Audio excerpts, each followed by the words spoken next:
మీకు అందరికీ తెలుసు, ఇది అరాచక పరిపాలన తప్పితే సరైన పరిపాలన లేదు, ప్రజా పరిపాలన లేదు. ప్రజలకు కావాల్సిన అవసరాలను తీర్చే ప్రభుత్వం కాదు ఇది.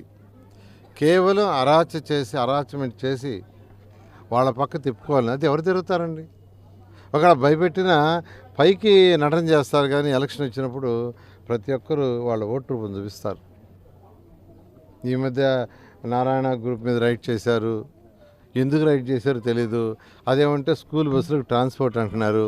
ట్రాన్స్పోర్ట్కి డాక్టర్లలో రైడ్ చేసేదానికి, వ్యాపారస్తులలో రైడ్ చేసేదానికి సంబంధం ఏంది అసలు స్కూలు బస్సులు రన్ చేస్తుంది. ఏదైనా ఉంటే నోటీస్ ఇవ్వండి, వాళ్ళు ఏదైనా కావాల్సింటే కడతారు. నువ్వు నోటీస్ ఇవ్వు, ఏమీ చెప్పవు. ఏకదమ్ వచ్చేసి ఒక 150 మంది 200 పోలీసులు తీసుకురావటం. నెల్లూరు సిటీలో నారాయణకి ఎవరైతే క్లోజ్గా ఉండారో వాళ్ళకి, ఎవరైతే రాజకీయ నాయకులు క్లోజ్గా ఉండారో వాళ్ళు, డాక్టర్లు, లెక్చరర్లు, టీచర్లు, ఎంప్లాయీస్ మీద ఏంది అసలు ఇది ప్రజాస్వామ్యమేనా? నీకు ట్రాన్స్పోర్ట్ చూసుకో, నీకేం కావాలి నువ్వు నోటీస్ నీకేమైనా కాల్చి కడతారు. కట్టుకుంటే కోర్టుకి లాగు, మేము కాదంటలేదు. అంతేగాని మొన్న ఒక 1 వీక్ 10 days అయింది, నారాయణలో అనాథరైజ్డ్ డ్రగ్స్ అమ్ముతున్నారు, గంజాయి అమ్ముతున్నారు అని చెప్పి ఒక 150 మంది పోలీసులు వచ్చి నానా బీభత్సం చుట్టూ ఒక 1 వీక్ 10 days అయింది. మళ్ళీ ఇప్పుడు పెరిగిస్తారు. మళ్ళీ ఎన్నిసార్లు వస్తారో నోటిఫికేషన్ వచ్చిన తర్వాత, వచ్చే లోపల ఆ తర్వాత ఎన్నిసార్లు వస్తారో. ఇవన్నీ కరెక్ట్ కాదండి. అధికారులకు నేను చెప్తున్నాను, వాళ్ళు ఏదైనా చేస్తారు రాజకీయ నాయకులు. జగన్మోహన్ రెడ్డి అంటేనే యాక్చువల్గా ఒక grudge type. It is a psycho పరిపాలన. ఎందుకు అంటున్నది మంచి పరిపాలన కాదు, సైకో పరిపాలన ఎందుకు అంటున్నారంటే, అందుకే ప్రజాస్వామ్యబద్ధంగా ఎన్నుకున్న ప్రతి ఒక్కరూ ప్రజల సమస్యలు తీర్చాలి. లేకుంటే 5 ఏళ్ళకు ఒకసారి వాళ్ళు ఓటు రూపు చూస్తారు, ఓటు ద్వారా వాళ్ళ యొక్క ప్రతాపం చూపిస్తారు. అయిపోయింది కొద్ది రోజులే, ఒక 10 రోజుల్లో నోటిఫికేషన్ వస్తుంది.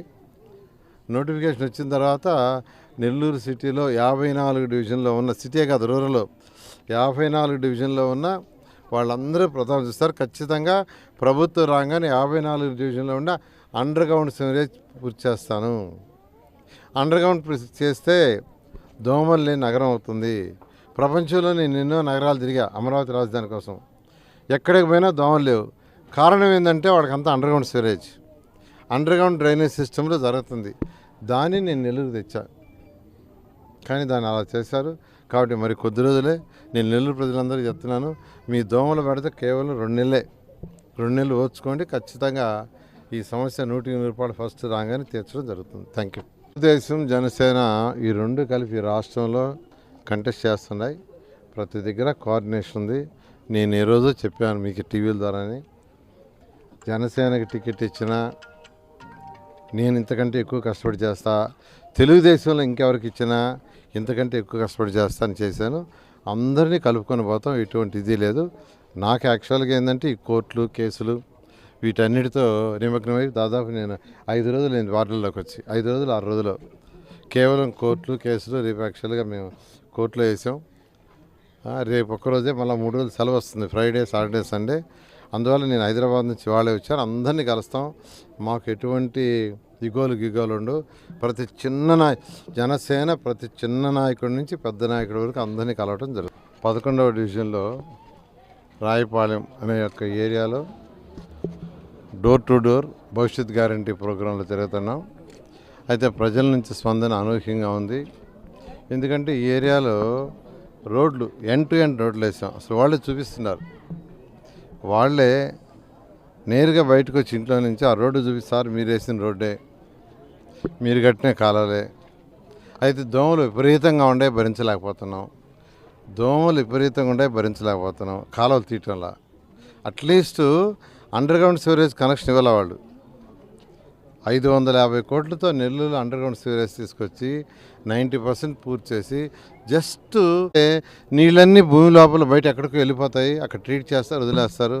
దోమలు లేని నగరం 54 డివిజన్లలో దోమలు లేని నగరం రావాలంటే మనం ఇప్పుడు నిలబడి కింద చూడండి. యాక్చువల్గా ఈ డ్రైనేజ్, ఇదే డ్రైనేజ్, చక్కటి డ్రైనేజ్. అసలు ఎక్కడ పోయినా ప్రతి 10 అడుగులు 15 అడుగులకి యాక్చువల్గా ఆ డ్రైనేజ్ అవపడుతున్నాయి. ఇంత ఖర్చు పెట్టి 550 కోట్లతో లైన్స్ వేస్తే 5 సంవత్సరాలు అయిపోతే కేవలం ప్రజలకి ఇంటి నుంచి కరెక్ట్ గతి లేదు ఈ ప్రభుత్వానికి. ఏం ప్రభుత్వం తెలియదు. నెల్లూరులో ఎక్కడికి పోయినా దోమలు దోమలు దోమలు దోమలు. దోమల వల్ల ఏమవుతుందండి, ఒకరికున్న డిసీజ్ని ఇంకొకరికి స్ప్రెడ్ చేస్తాయి. ఒకరి దగ్గర బ్లడ్ తీసుకుంటాయి, మళ్ళీ ఇంకొకరి దగ్గర సక్సెస్ చేసినప్పుడు ఈ జబ్బులు వస్తాయి. జబ్బులు అనేవి తగ్గాలంటే ఖచ్చితంగా దోమలు నిర్మూలించాలి. దోమలు నిర్మూలించాలంటే ఒకటి మార్గం, అండర్గ్రౌండ్ సివరేజ్. అంతేగాని దోమలకు ముందు కొట్టాలు లేదంటే పొగ కొట్టాలు ఇవన్నీ టెంపరీ. నేను పర్మనెంట్ సొల్యూషన్ చేశా. పర్మనెంట్ సొల్యూషన్ ఖర్చు 550 కోట్లు, అంతా ఇంత కాదు. 550 కోట్లు తెచ్చి అండర్గ్రౌండ్ మొత్తం చేస్తే జస్ట్ కనెక్షన్లు. ఎందుకంటే ఇప్పుడు ఈ వీధి ఆ వీధి తిరిగా ప్రతి ఇంటి దగ్గర ఒకటే కంప్లైంట్, దోమలు. కాలువలు తీయటంలా. కనీసం కాలువలను తీస్తే వాటర్ ఫ్లో అయిపోయింది అనుకోండి, దోమలు పెరగవు అక్కడ. ఎప్పుడైతే వాటర్ ఫ్లో అవుద్దో, ఫ్లో అయ్యే దగ్గర దోమలు పెరగవు.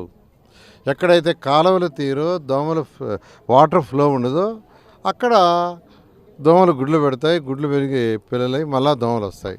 అది జరుగుతుంది ఇప్పుడు.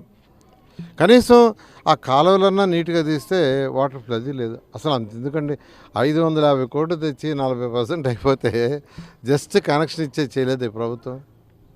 ఏవో చేస్తాం అంత డెవలప్. ఒక మున్సిపాలిటీ అంటే ఏంది, వాళ్ళకి చక్కటి డ్రైన్స్ ఉండాలా, చక్కటి రోడ్డు ఉండాలా, చక్కటి డ్రింక్, ఇవి మేజర్.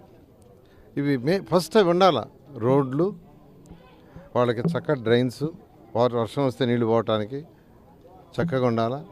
తర్వాత పార్కులు, తర్వాత వచ్చి స్కూల్స్, ఇవన్నీ కావాలి. ఒక మున్సిపాలిటీ అంటే కొన్ని. మీకు గాని ఈ వీడియో నచ్చితే లైక్ చేయండి, షేర్ చేయండి, సబ్స్క్రైబ్ చేయండి. మరిన్ని వీడియోల కోసం గంట సింబల్ని ట్యాప్ చేయండి.